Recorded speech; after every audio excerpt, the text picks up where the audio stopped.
once again, raise your hand, we'll get a mic to you. Hey Matt, the obvious question, Coach Knight, what did he mean to you and to the game of basketball? Yeah. Well, obviously it's a sad day, with his passing. I think everybody, especially in the Midwest, that wanted to get into coaching, that wanted to, just learn the game. Like there isn't a book out there or a video out there that I haven't seen, that he published, that he put out. And so no different than, those great clinicians like Hubie Brown and Larry Brown and those guys. They were obviously great coaches, but they also, you kind of see that with the world now, like they taught the world. The other thing that I think he did from a basketball standpoint at Purdue is, he made us better. In competition, and especially with rivalries, you get everybody's best. And, he always got Purdue's best. We knew, like when we played Indiana, like, you had to have your ducks in a row. Like, it was going to be a great battle, but you also knew that they were always going to have a great game plan. They're always going to be prepared.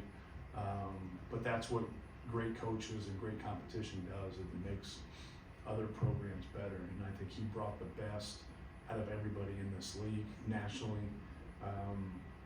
And, that was the standard. They were the standard. And, I think Coach Katie would totally agree with that in terms of having somebody that you have to constantly beat, whether it's in recruiting, whether they're in games, whether it's trying to win the Big Ten championship, whatever it might be, because they had so much success. But, his knowledge of the game and his understanding of the game and what he passed on to a lot of people, made the game, pretty enjoyable to watch. And obviously being in this state and having players and having access to players, and then, really, building that and having such a dominating program. I think Michigan States of the world and Ohio States and everybody would really say the same things. But, he really affected the game, and he affected a lot of people, with his knowledge. Jason? Matt, you said you were hoping that the wing position would kind of figure itself out. Is there anything you saw today that separated anyone on the court? Just those guys, being able to get in the game and play. You can see the physical gifts, from Cam Heide and Miles Colton. Like you can see that, and so, but you can also see what Lance Jones gives us.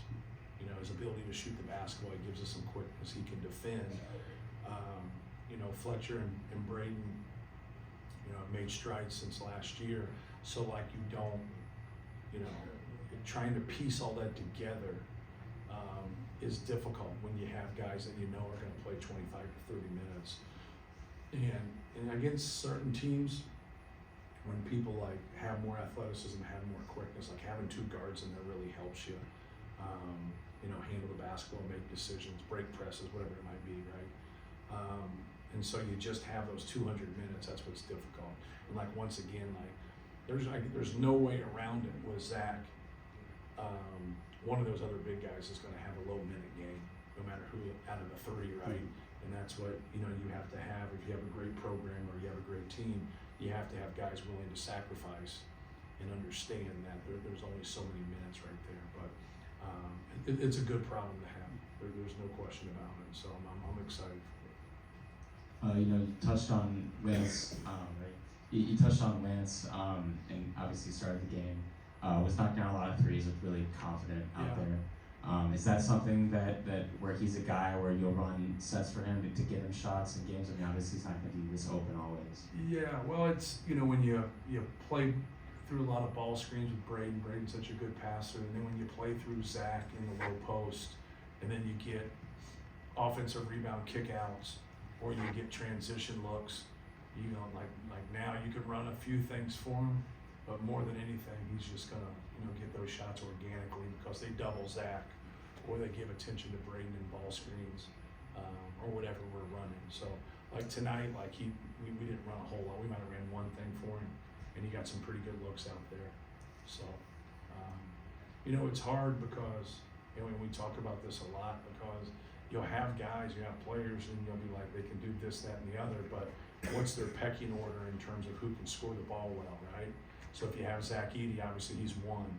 And Braden Smith's ability to pass the basketball and play through ball screens is probably two for us. Then you have someone like Fletcher that can come off of pin downs, that can come off a dribble handoff action and attack. Then you got a post up guy like Trey Kaufman. You got a guy that's pretty prolific as a shooter in Mason Gillis. So I could go on and on, right? So like, where do you wedge in there? If somebody's like 4 or 5, 6, they don't end up getting things ran for them. So you got to be able to like kind of fit into that role and organically make shots and make plays. And obviously tonight he did that. Man, I have a two-parter. I think I know the answer to the first question, but I gotta ask anyway. It's safe to say you're probably not going to redshirt anyone this year.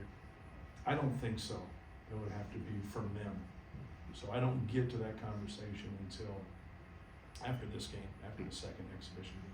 And then So. secondly, how much value is there in having Ethan Morton, Caleb First, Mason Gillis, guys, if this is your starting lineup, guys who have started in the past, Right. coming off the bench and playing roles, but having been in big moments in games? Yeah, it's huge. The thing that's different is just coming off the bench, right? So like now your mindset of getting loose and then getting cold and then having to play.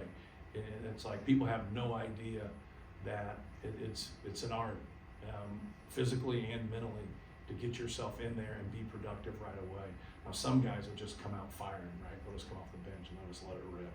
And the other guys like will want to, just, kind of find their way in there. Coach Katie used to always tell me to get a lather before I took a shot.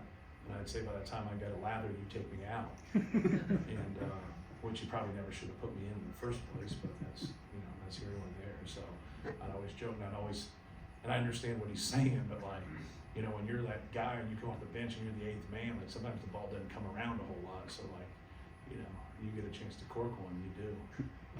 But no, it's, when you have a deep team like we have, like now you have some experience and now you have some other guys, and then you're trying to get the best group together, kind of starting. I'm not saying that we stay with like who we're starting, but the other thing that pops up is sometimes like who is great in your practices together. Like we don't play ourselves, right? But that's all we play against forever. So like that's, as a coach, that's all you have to gauge the past seasons in your practice. And now when you get to games, like sometimes the games, like their quickness gave us issues, as you saw, like the backdoor cuts and obviously they haven't played a lot of games, they've only played a couple games so far, but it still was something where our guys were like, hey man, like they're gonna dribble at you in backdoor, they're gonna jump stop, pivot, reverse pivot, lose vision, gain vision, backdoor you again. Like, let's don't do this. And they still kept doing it. So like that's something like with guys from a defensive standpoint, so you're trying to get that blend of production on both offense and defense. Can you kind of cultivate a little bit of versatility in games like this? In terms of having Ethan at the 1, having Miles see extended run at the 2, having Camden play a little bit of 4, things like that. Right. If you can establish versatility, that means depth too, doesn't it? No question. But like when I get into that, I'm just trying to get him minutes, and so I get stuck a little bit when I'm heavy at certain positions. But yeah, like Ethan's a guy that can play a lot of different positions. He asked me when we sub, well, who's the 4? I said, well, you are. He says, no, I'm the point. I said, well, shit. Can't do that one, then can we? Excuse my French. So, yeah, you got guys like him that can play multiple positions. One of the hard things to do for young guys, especially when you run a lot of stuff, is to be able to learn multiple spots. And now like, well, I just know it at the 3. Well, you box yourself in a little bit, right? So now you've got someone who only knows stuff at the 3, and now there's some openings that maybe at other slots, and now you don't know it. So we really try to push on them to learn, like, if you're someone like Brian, learn the 2 and the 3, or Miles, learn the 2 and the 3. All those guys trying to learn that second position. But that's hard. That doesn't come easy.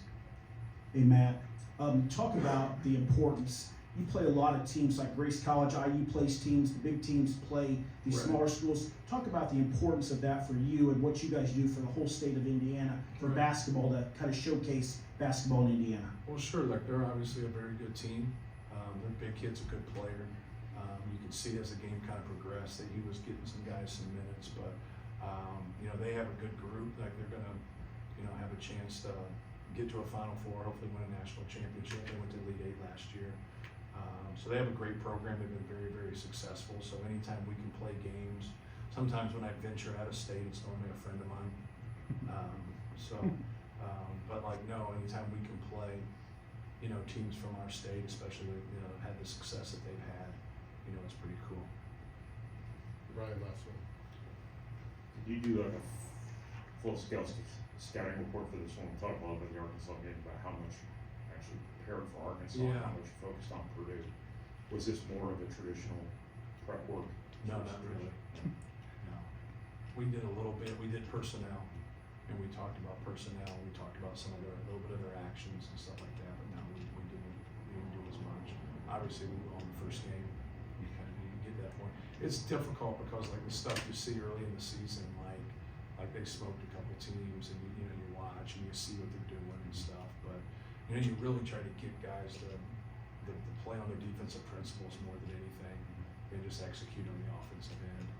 But you know, it'll get ramped up. Like you know, the more you play, the more games you have to watch. But you know, the most important team is still your team. So how does that kind of shape your, how you view your attention to detail from a defensive perspective, things like that? Just sticking to our rules. So if you have ball screen defensive rules and you have post defensive rules, you have trapping rules, and like who sticks with the rules, who sees things, you know, who's quick to things, who's talking, who's in a stance. If you make a mistake, do you keep making the same mistake? You know, things of that nature. Just some habitual type things, like whether that's good or bad. Like you see guys that are just, they constantly stick on those rules or whatever. One of the things that pops up with players that doesn't get said much in recruiting, because they're not there yet, is trust. Like, do you trust them? Like, you have physical ability, you have great talent, but do I trust you? Do you do what I say? Do you stick to our rules? Are you detail oriented? And that's tough for like really talented people, because most talented guys aren't that detail oriented, and the ones that are in the Hall of Fame. As you take elite talent along with details and understanding and knowledge, and then especially if you throw in competitive spirit, that's a recipe for an elite basketball player. And I think that's a real important thing for young people to understand. Like, you can be the best player in the world, but if your teammates don't trust you and your coach doesn't trust you, it's going to be hard to win with you. You know, but now if you can get to where you follow the defensive rules, you understand ball screen packages, you understand how we're handling the post, you understand when they run certain things, what we're going to do. Now, we can trust you. We know that, you know, you're going to do what we ask you to do, and then you stay connected. That's that connectivity that you got to have. When you branch off and do something that's not a read, like now no one knows what the hell is going on at all. And like now you disconnect us. But if you do what we ask you to do, and it's like you're a little bit short, and then there's a little bit of failure there, it's all right. You can build off of that and get better, and keep improving, because that's, you know, you can't surprise your teammates. I mean, you just kind of do whatever you want on defense, and like now you don't know what's going on. Like now that trust isn't there, and when you get into tough games or tough situations, that's why you see more experienced players. You know, that's why you see them play at times. Thank you, guys. Thank you, Matt.